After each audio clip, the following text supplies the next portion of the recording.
Welcome, Slayer the Alchemist. And on today's episode, I don't know what to call this. I don't know if it's a question. I don't know if it's a statement. I'm just sort of throwing this out there, something that's in my mind, something that I've been thinking about. My wife asked me the other day, she goes, I see AC/DC's touring. Do you want to go see AC/DC? They're coming to Tampa. And she goes, I watched the video. They sound terrible. And I thought to myself, my first instinct was, yeah, I want to go see AC/DC because AC/DC is the band that got me in hard rock, heavy metal. I love AC/DC. But then the other part of me is thinking, and I've seen videos of them recently, and it doesn't sound that good. In my opinion, it doesn't sound that good. It's only Brian and Angus at this point. Brian's voice is struggling at best. Sometimes it's there. Sometimes he's able to pull it off. Sometimes he isn't. It just doesn't feel right. It doesn't sound like AC/DC to me anymore. So where do I draw the line with stuff like this? I guess this is the question that I'm asking. And I'm curious where it is for you guys. I mean, I sort of went through this. I saw Kiss I think it was maybe like 5 years ago. And it was a case of I've never seen Kiss before. If you've watched this channel, I'm not the biggest Kiss fan in the world. I like 70s Kiss. They were an important part of my early years. But, I'm not somebody... Creatures of the Night, maybe Lick It Up is the last album that I cared about.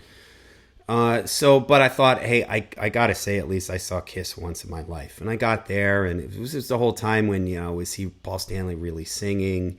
It sounded like there were backing tracks, maybe, with the vocals and stuff like that. And I don't regret seeing them, because I can say, hey, I saw them.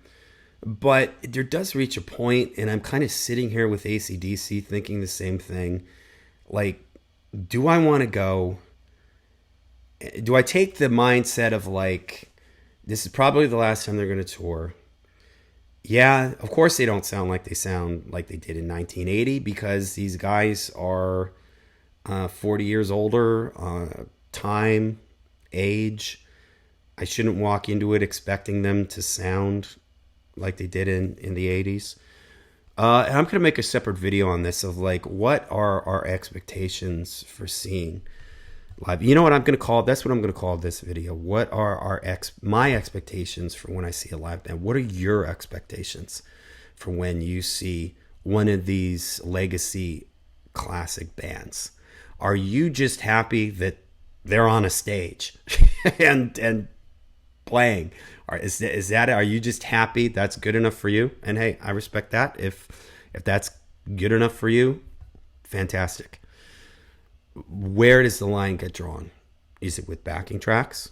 Is it when the singer's using backing tracks?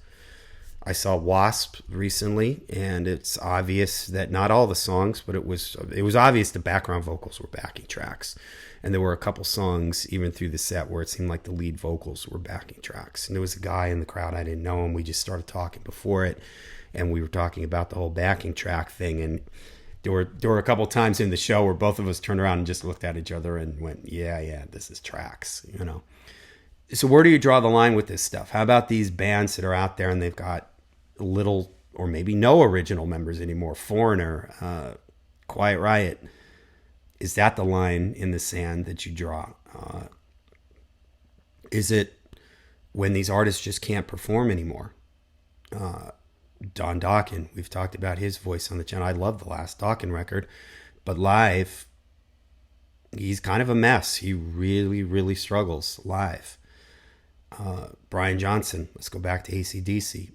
He's hit or miss, more miss than hit, I would say, at this point. And unfortunately, they're the type of band where it's hard for him to, when Rush, their last tours, Geddy was changing the melody lines and everything like that so he could avoid the high notes. And I respect that. I'm totally cool with that. Hey, you got to do what you got to do. If you can't sing it anymore, I'd rather have you just change it than try to sing it and just miss it by 100 miles.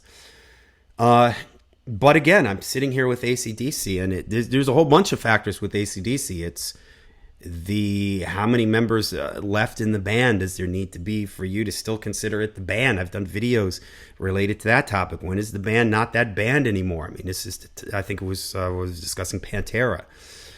This is the case here. No Malcolm, no Phil, no Cliff. I mean, no Malcolm obviously because he passed away, but no Phil and no Cliff. It's just Angus and Brian at this point. Can they live up to the performance? Is the money a factor? I mean, I didn't even look at what the price is for these AC/DC tickets. I'm just assuming that if I'm in the all the way up Amalie Arena, that's where the Lightning play. If I got my back to the wall all the way up to the very last row, that's going to be $75 to $100 at least, right? Forget about like if you're on the floor or something like that. I'm sure that's going to be into the hundreds. So is that a factor too that drives you out with somebody when you add it all up? When you say, hey, there's not that many original guys left. The guys that are in the band struggle to pull the songs off. They don't sound that great anymore. The price, the dealing with everything else that goes on with seeing big shows. I made a video on that, why I'm getting tired of big shows. So I don't know. I mean, I just said, what's the title of this is, what's your limit for when your standards for live bands anymore? Where's that at for you?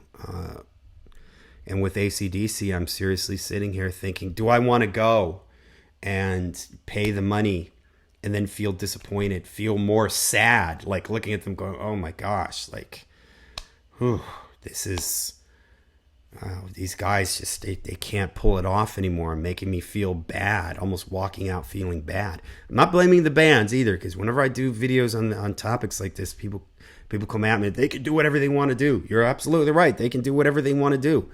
And if people want to go see it, they can go. You're absolutely right. People can go see it.